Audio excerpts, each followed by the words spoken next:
कार्तिक मास हिंदू पंचांग के अनुसार वर्ष का सबसे पवित्र महीना माना जाता है। यह मास भगवान विष्णु को अत्यंत प्रिय है और इसमें किए गए व्रत, दान, स्नान और पूजा का फल 1000 गुना अधिक होता है।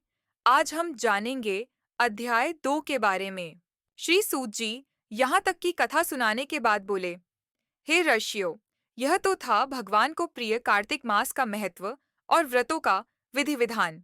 अब मैं तुम्हें इस व्रत के पुण्यों का प्रभाव प्रकट करने वाली एक मधुर कथा कहता हूँ।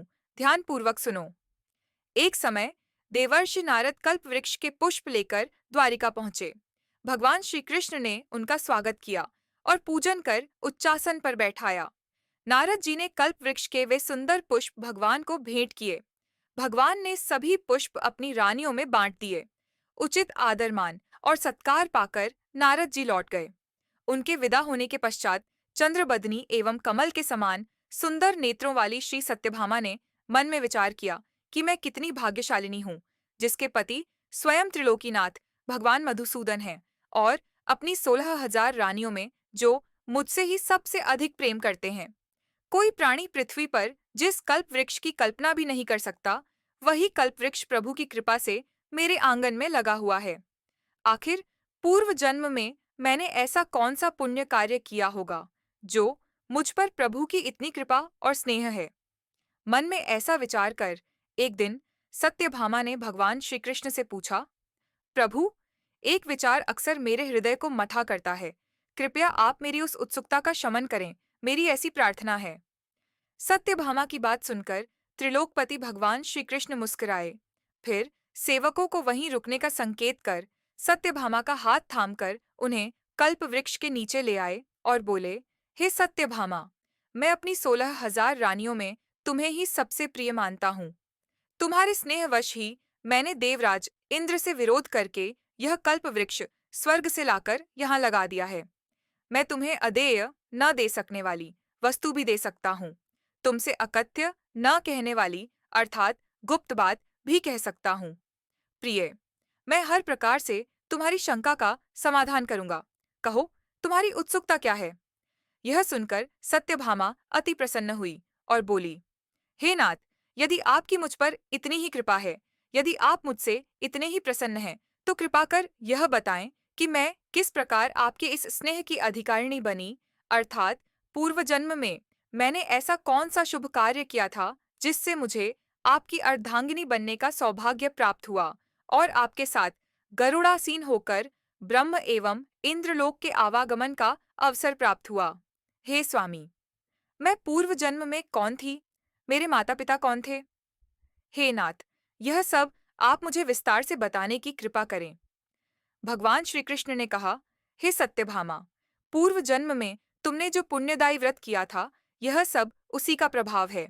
तुम्हारी उत्सुकता के शमन हेतु मैं उसका वर्णन करता हूँ। पूर्व जन्म में तुम मायापुर, हरिद्वार निवासी अत्रिकुल के देव शर्मा नामक विद्वान और तेजस्वी ब्राह्मण के घर गुणवती नाम से उसकी पुत्र बनकर जन्मी थीं। देव शर्मा भगवान सूर्य नारायण के अनन्य भक्त थे और अपने त्याग और तपस्या के कारण समाज में आदर पाते थे। जब तुम विवाह योग्य हुई तो देव शर्मा ने तुम्हारा विवाह अपने ही एक योग्य शिष्य चंद्रप्रकाश के साथ कर दिया। चंद्रप्रकाश अपने गुरु का अनन्य भक्त था, अतः विवाह के उपरांत भी वह उनकी पिता के समान सेवा करता रहा। एक बार देव शर्मा चंद्रप्रकाश के साथ वन में समिधा लकड़ियां लेने के लिए गए।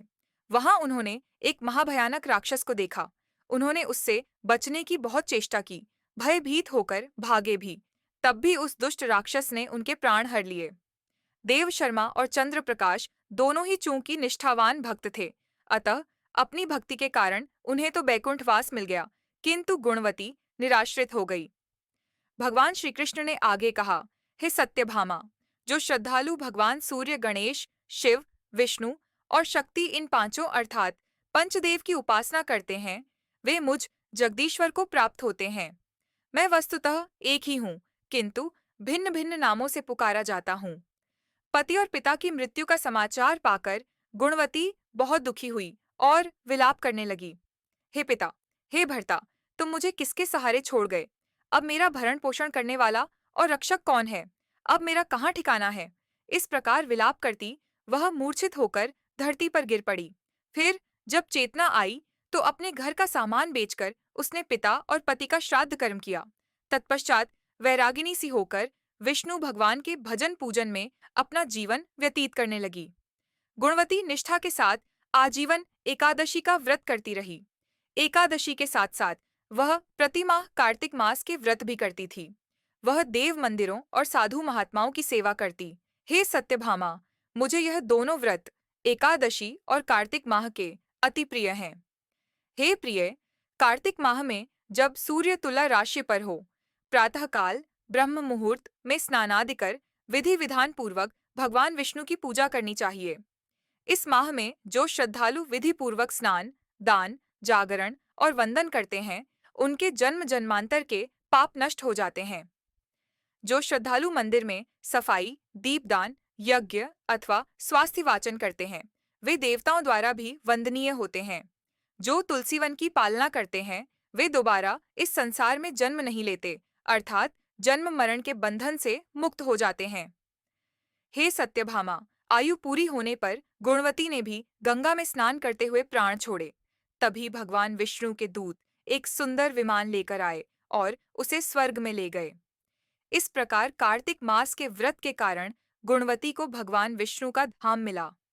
भगवान श्री कृष्ण बोले, हे सत्यभामा, पूर्व जन्म के देवदत्त ही इस जन्म में राजा सत्राजित हुए, अतः तुम्हें उनकी पुत्री के रूप में जन्म मिला। पूर्व जन्म की गुणवती तुम ही हो, चूंकि तुमने भगवान विष्णु के प्रिय व्रत किए थे, इसी से इस जन्म में तुम्हें मेरा साथ मिला, अतः तुम्हारा सौभाग्य अखंड होगा।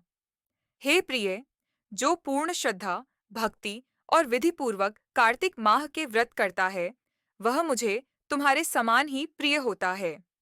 दूसरे जप, तप, यज्ञ एवं दान आदि कार्तिक माह के 16वें भाग के बराबर भी नहीं होते। हे सत्यभामा, आयु पूरी होने पर गुणवती ने भी गंगा में स्नान करते हुए प्राण छोड़े।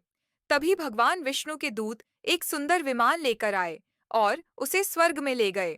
इस प्रकार कार्तिक मास के व्रत के कारण गुणवती को भगवान विष्णु का धाम मिला। भगवान श्री कृष्ण बोले, हे सत्यभामा, पूर्व जन्म के देवदत्त ही इस जन्म में राजा सत्राजित हुए, अतः तुम्हें उनकी पुत्री के रूप में जन्म मिला। पूर्व जन्म की गुणवती तुम ही हो।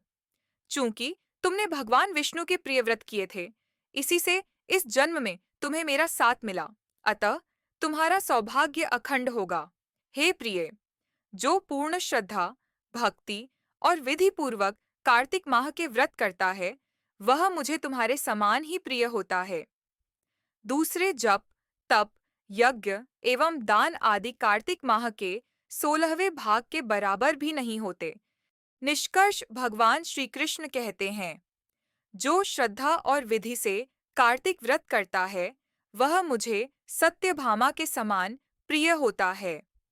अन्य जप, तप, यज्ञ और दान भी कार्तिक व्रत के 16वें भाग के बराबर नहीं होते। ओम नमो भगवते वासुदेवाय नमः।